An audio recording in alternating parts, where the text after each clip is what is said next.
8 থেকে 12 degree Celsius, 15 থেকে 39 degree Celsius, 19 থেকে 29 ডিগ্রি সেলসিয়াস এই তাপমাত্রাগুলো কোন কোন গভীরতায় পাওয়া যায়? At what depth are these temperature ranges? 8 to 12 degree Celsius, 15 to 39 degree Celsius, 19 to 29 degree Celsius found. 8 থেকে 12 ডিগ্রি সেলসিয়াস সাধারণত মাটির গভীরে প্রায় 30 থেকে 50 সেন্টিমিটারতে পাওয়া যায়। 8 to 12 degree Celsius generally occurs at 30 to 50 centimetre depth. 15 থেকে 39 ডিগ্রি সেলসিয়াস মাটির উপরের 10 থেকে 20 সেন্টিমিটার অঞ্চলে থাকে। 15 to 39 degree Celsius is found in the upper 10 to 20 centimeter soil region. 19 থেকে 29 ডিগ্রি সেলসিয়াস 50 থেকে 100 সেন্টিমিটার গভীরে পাওয়া যেতে পারে। 19 to 29 degree Celsius can be found at 50 to 100 centimetre depth.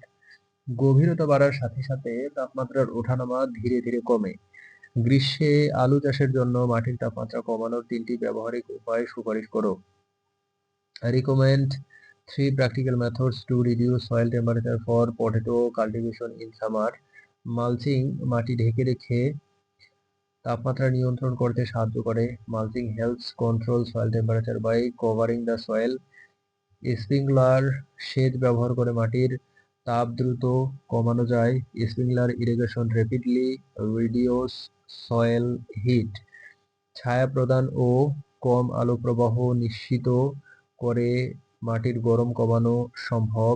Providing shade and reducing light flow can decrease soil heat. এই পদ্ধতিগুলো আলুর জন্য উপযুক্ত তাপমাত্রা বজায় রাখতে সহায়ক। This methods help maintain suitable temperature for potato growth.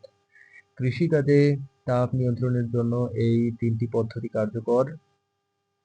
শীতকালে শাকসবজি উৎপাদনে মাটি গরম করার কোন পদ্ধতি ব্যবহার করবে? কেন? Which methods will you use to warm soil for vegetable production in winter? Why? Plastic mulch ব্যবহার শীতকালে মাটি গরম রাখতে ভালো এবং আর্দ্রতা ধরে রাখে। Using plastic mulch is effective in winter to warm soil and retain moisture. PVC heating cables মাটিকে নিয়ন্ত্রিত তাপে রক্ষা করে। PVC heating cables protect soil at controlled temperature. হালকা গ্রিনহাউস মাটির তাপমাত্রা বাড়াতে সহায়ক। Light greenhouse help increases soil temperature. এই পদ্ধতিগুলো উদ্ভিদের জন্য স্থিতিশীল ও উপযুক্ত তাপমাত্রা বজায় রাখে।